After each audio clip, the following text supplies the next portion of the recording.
बाकी सब चीज़ें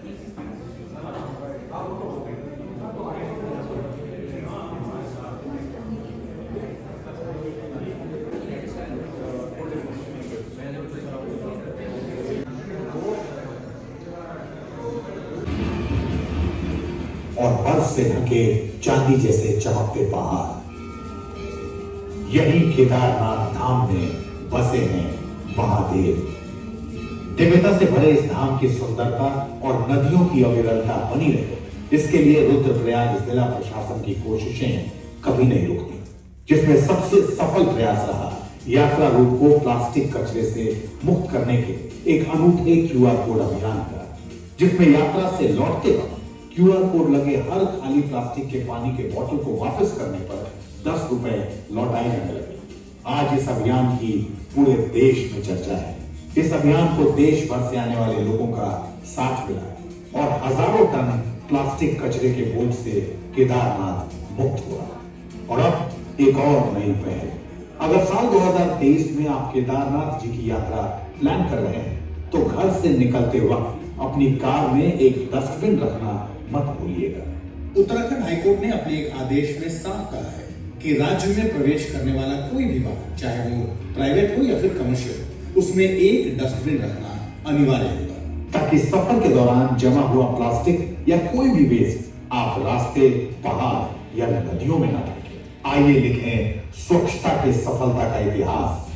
जिला प्रशासन रुद्रप्रयाग को मिले हर हाथ का साथ। Step towards circularity is to encourage and inspire behavior change. We just heard Minya talk about, having this subject built in education across. So school students, everyone needs to be taught about this. I think his screen went off. For resource conservation, for reduced littering, for mitigating change, and for promoting circular economy is imperative. There is no option. Individually, no stakeholder, the policymakers or regulators cannot achieve this. Each one of us have to contribute, and that is what I would like to, talk about right now. One example which we at Recycle have implemented at Kedarnath, we believe that there is a process of deposit refund system which engages every citizen. I think it's not a new concept. We all have experienced this when we were kids. Or even today when we rent out things for functions, etc. There is a component of deposit, and when you return the product or when you consume the product and return the packaging, you get your deposit back. So we launched this in Kedarnath, for which we got the National Award from Madam President this January 2023. Thank you so much. And going further, it is extended to many more areas, and now state is actively talking about this. I'll play a short video for you to have an understanding on this and to break this monotony of my monotony. Us to collect clean material. Trust me, the kind of material that we got from this process of deposit refund system is million times cleaner than the material which is collected from the ground, because the moment it falls inside the dustbin or goes on the ground, it gets contaminated badly. So after this, I would like to speak about the third principle on circular economy, how this can be actually achieved. So tracking and ensuring traceable impact.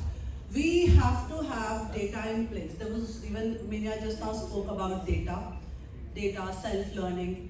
How is this possible? Today, things are changing every day, and we need to understand and collaborate. The entire ecosystem is fragmented in India, and we know that especially in the waste sector, this area is predominantly managed by informal sector. We need to upgrade them. We cannot continue to manage the waste the way we have been doing till date, because this is resulting in loss of a lot of resources and of course damage to the land as well as the ocean, water bodies, etc. So we need to bring them up in association with them, enabling them through technology, having right data points at every level. And that's when we can actually progress towards resource efficiency and for managing the waste in a right manner, and completely enable circular economy through systematic recycling. So I would like to, I think I have one more video to play. Show you that how smart scan, which was introduced by Recycle.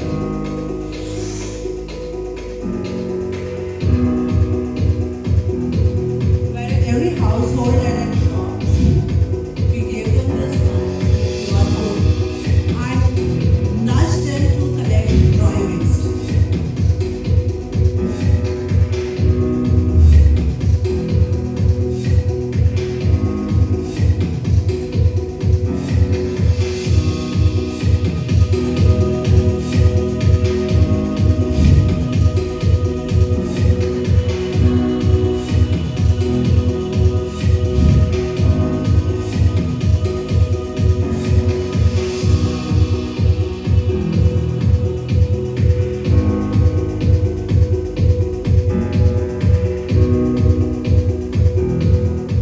So this mask can actually trace every bag to the waste generator, the individual households. Again, this was a step towards nudging them for behavior change.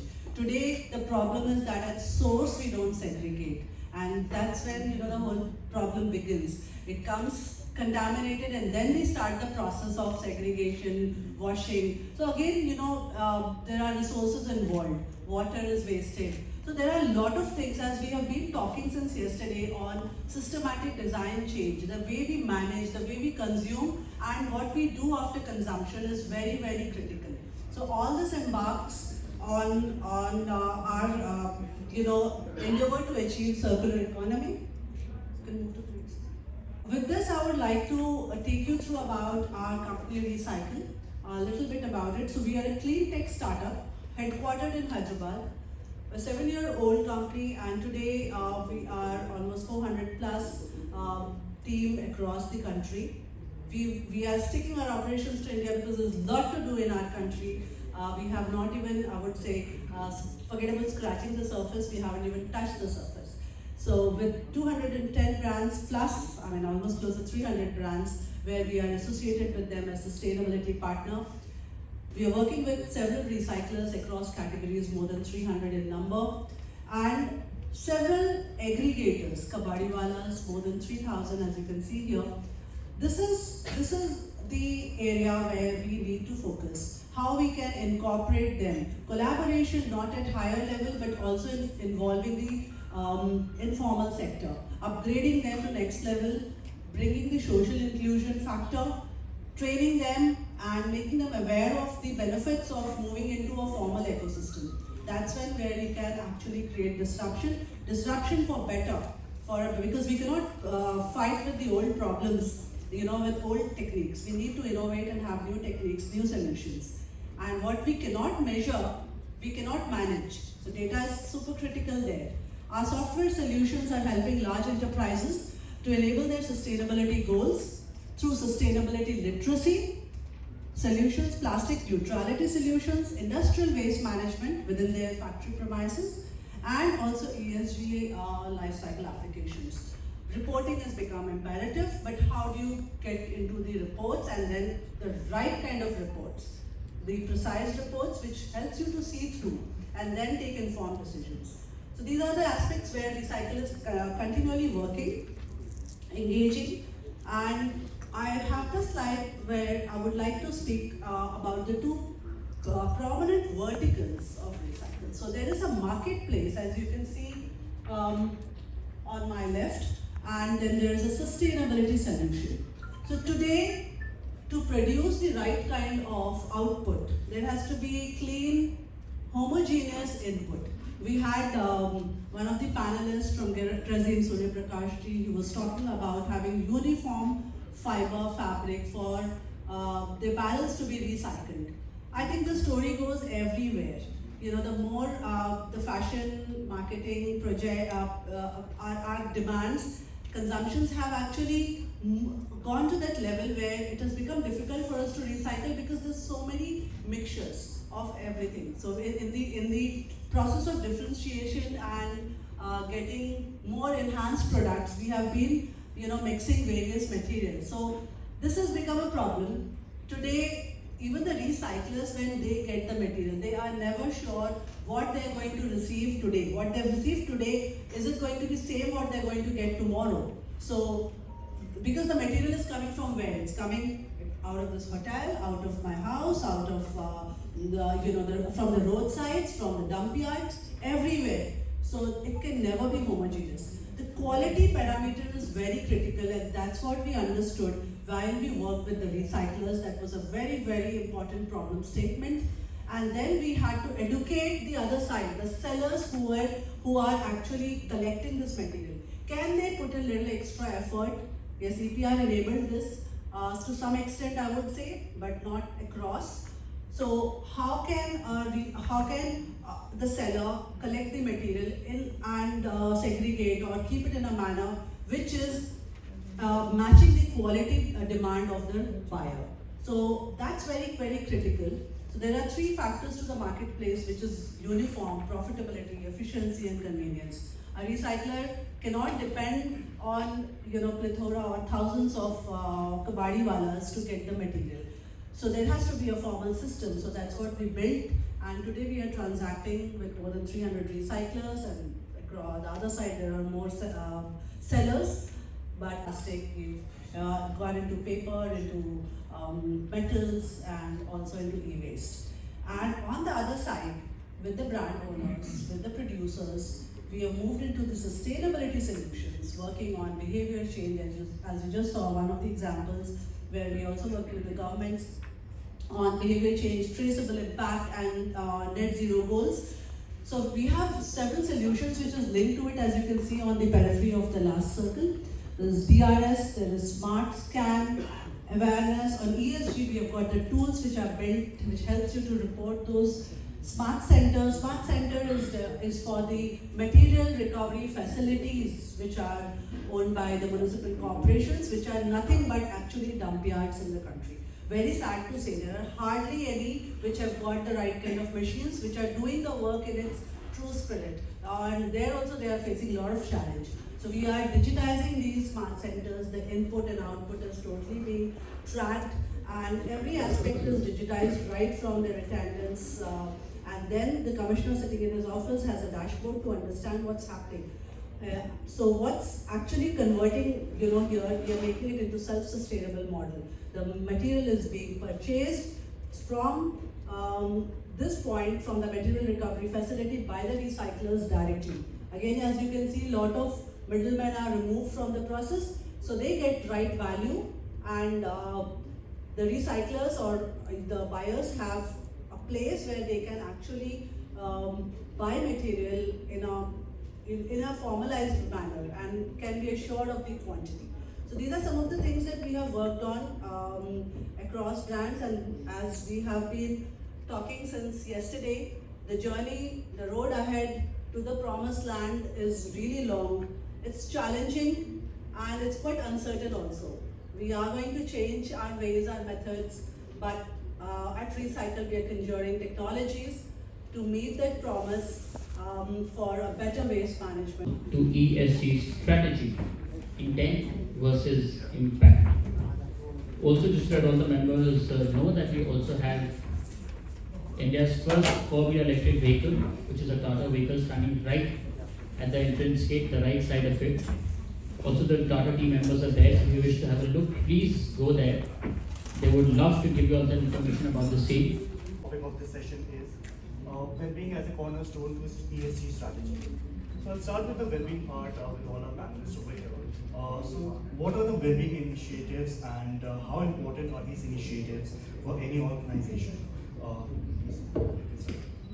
Hi everyone. So conclave is built on the ethos of well-being. We are creating a well-being ecosystem. So as part of the ecosystem, there is commerce and community angle to it. Whatever brands are listed on our platform, they have to be toxin-free, eco-conscious, cruelty-free, organic, natural. What we're trying to do at conclave is easy for the end user. So entire ethos is built on well-being for us. Yeah. Hi everyone. So in India, we have always kind of believed that Sarve Santu Sukhina, Sarve Santu Niramaya. Everyone should be happy and well. And if everyone is happy and well, then all of us can focus our energies on the core and good work. Okay?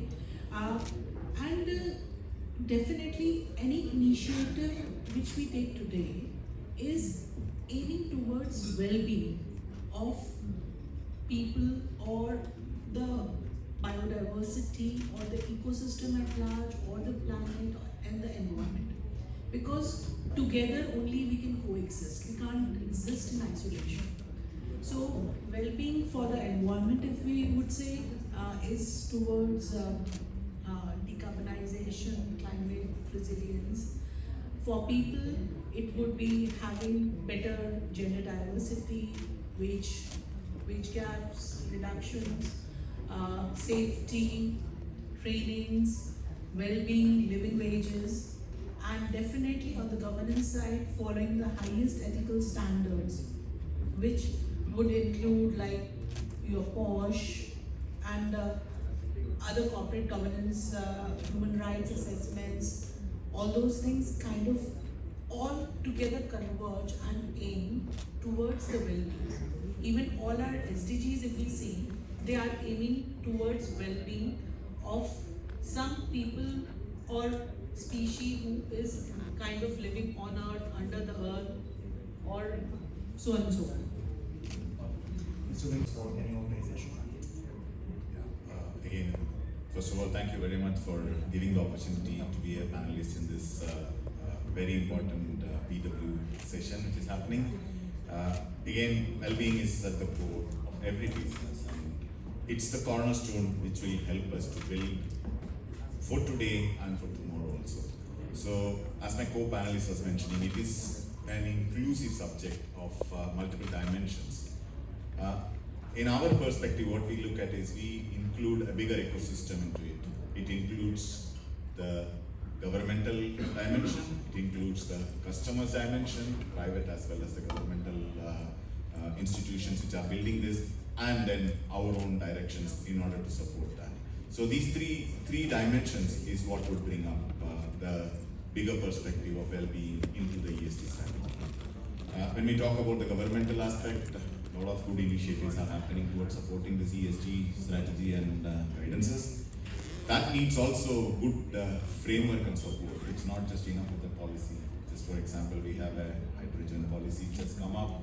It would need more substantiation on the framework and how we can get it there towards building more green fuels, future fuels, which are more supporting the environment and also the world at large. And India is at a very key advantageous position because of various factors. One, we are rich with people who have a lot of knowledge and competence. We are a country where the 20 to 30 years of age people would be the key drivers for making the growth of India. And there we have an advantageous position of also supporting that as an important cornerstone. That brings us to also the employee dimension or the people dimension which we are looking at.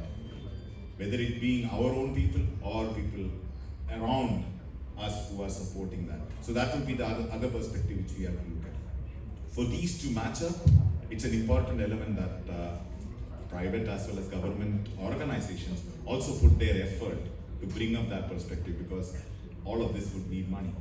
Money would come in from that direction, and that is where it has to be a joint ecosystem which we will have to look at and develop. Maybe we can touch upon also various aspects and examples in the coming minutes, and maybe I'll give it to you. I'll start with Mr. Uttara. If you can also explain what are the well-being initiatives and how important are these for any organization?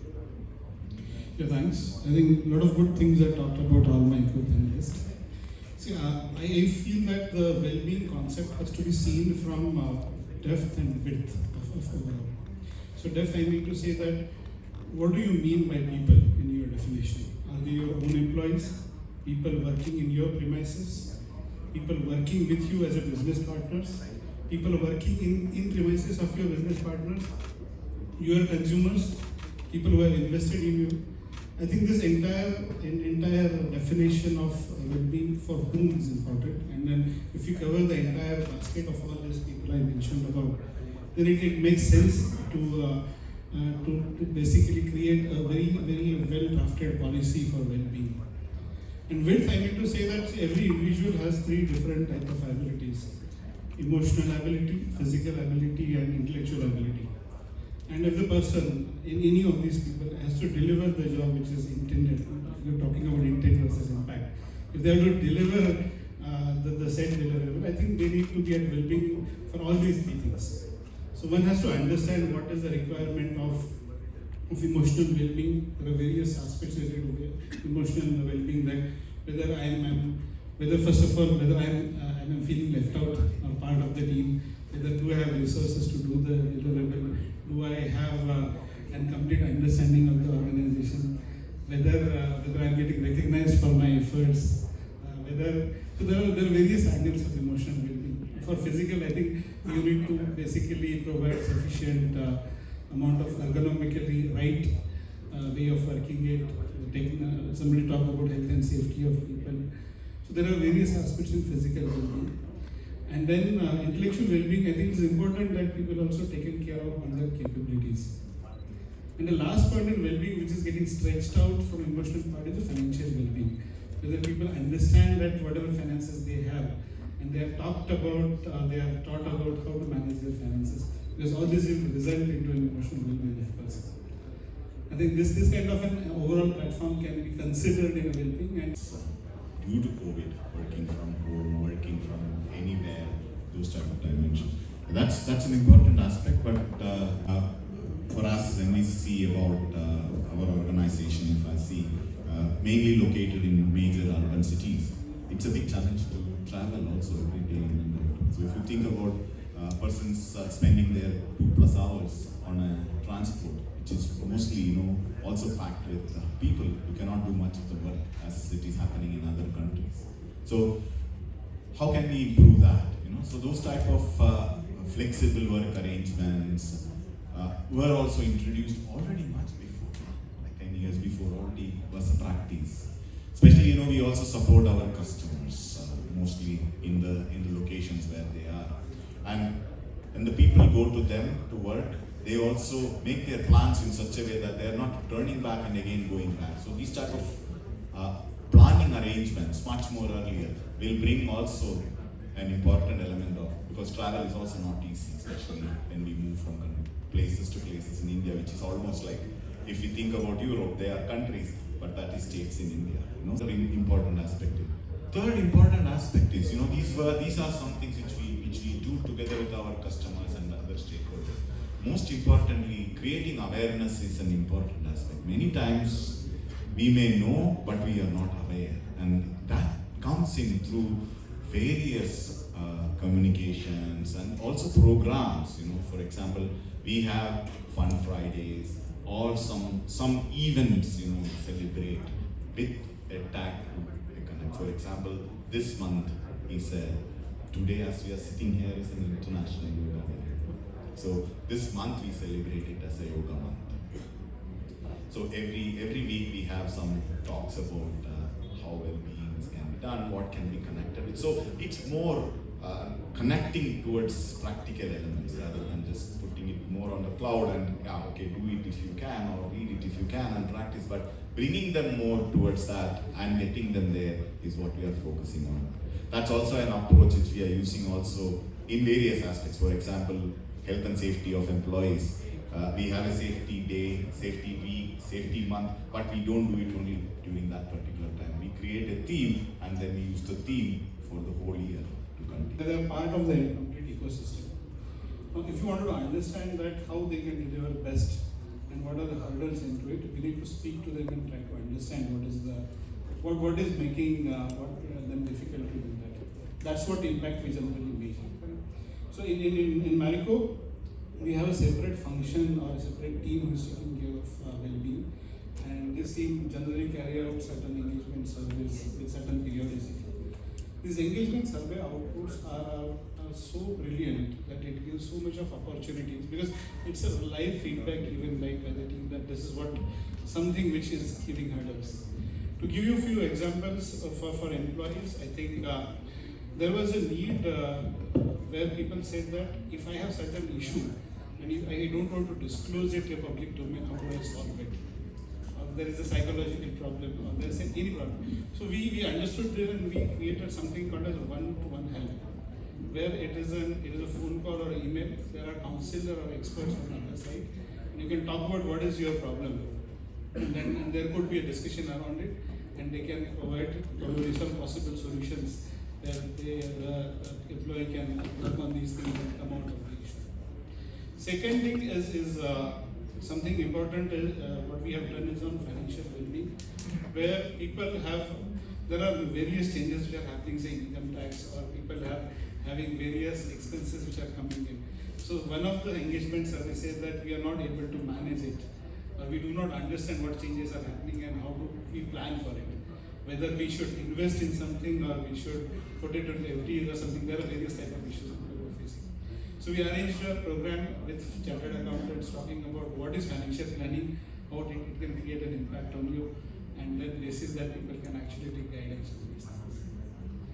To extend these things further, we tried to deploy some female in our sales force. That's an interesting thing because the sales force is dominated by men. And then when we started that, and then we after certain days we had a chat with them to understand what kind of issues are there and what do you want to support. I think some of the things carried out. For example, if you are in the field, you do not know what washrooms are available in public areas. So we created an app where on a route, if you are going to travel on that day, what are the public toilets available which you can use it. India especially, we all kind of take physical discomfort to be okay, but emotional or psychological is still a taboo. Like consultancy, you can connect on a one-on-one service with a consultant, and they can help you in your problem. So that is a process we've built. Maybe I can also quickly comment on that. That's an important, very important aspect when we think about employees. And today, in this dynamic world, this is also a very important challenge which we have seen. What is important when you see psychological safety? How trustful, how trustworthy are you?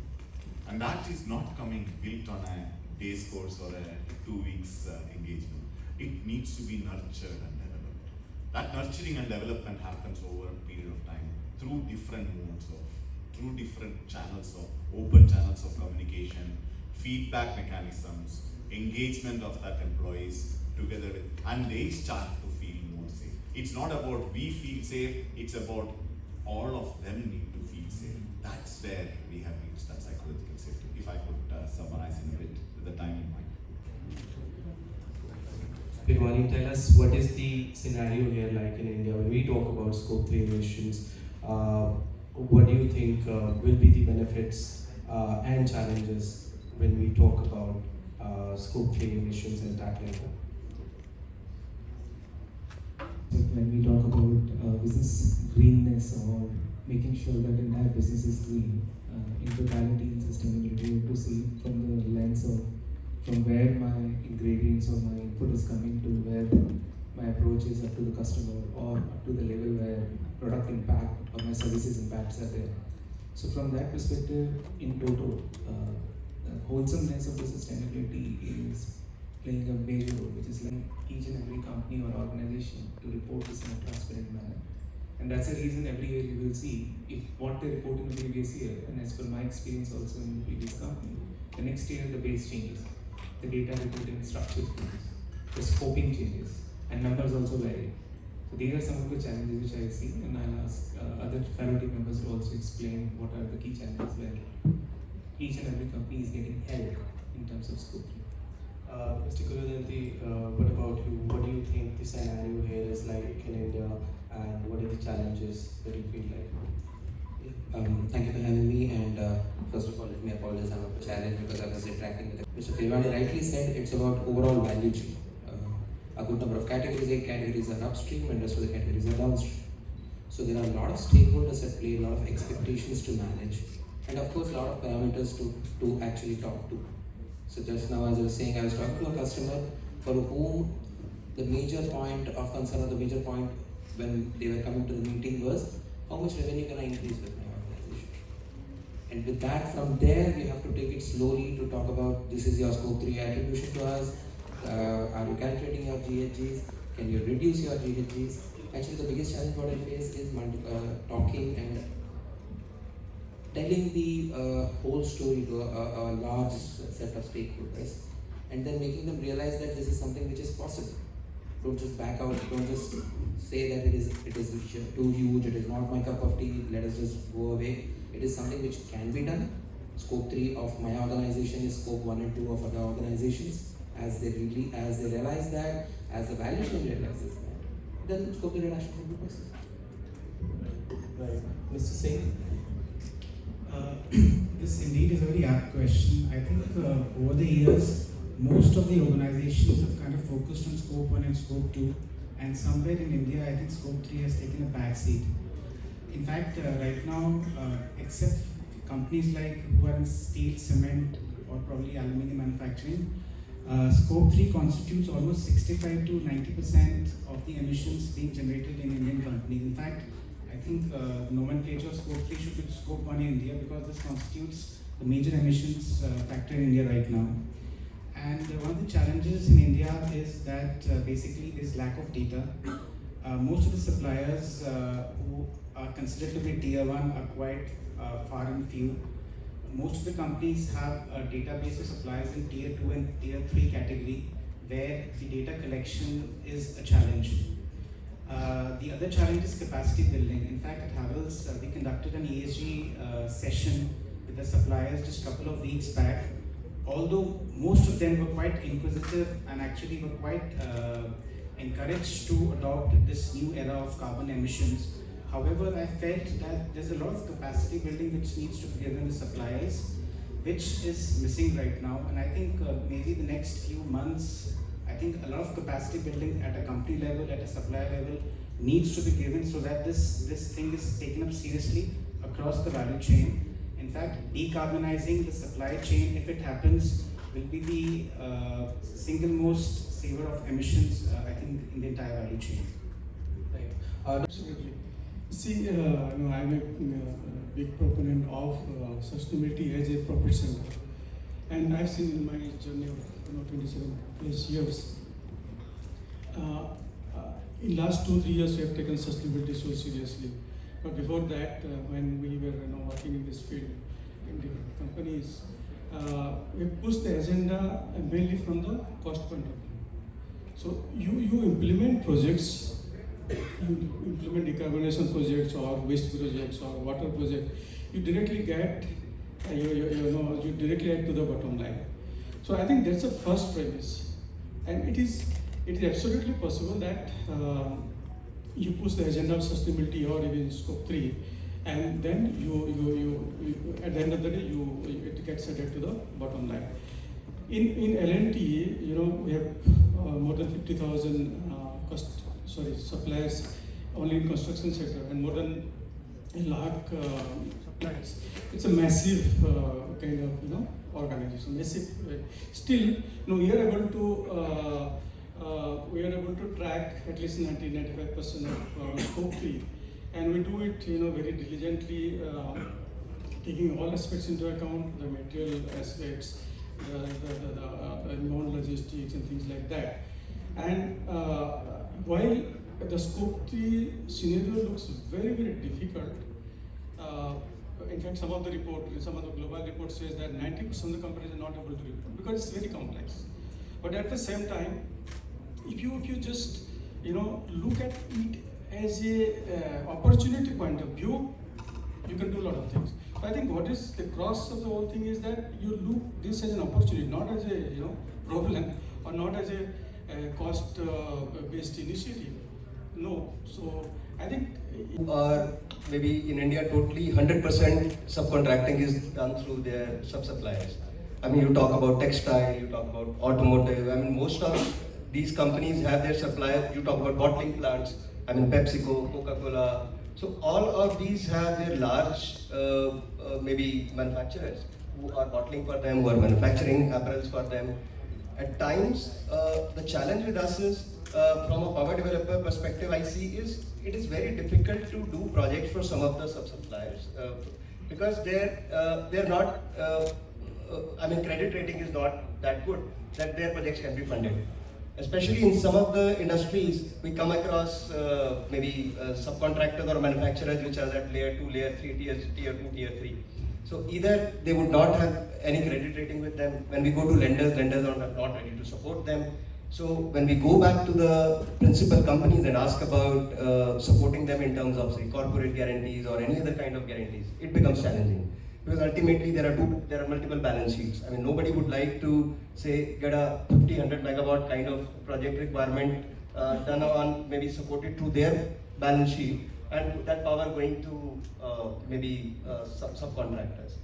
So with that perspective, I see there is a challenge, but then I do also see a solution. I mean, some of the companies like Amazon have been very, I would say, aggressive in that approach.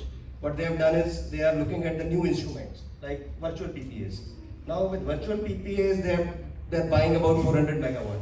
So developers like us, we are developing merchant capacity plants.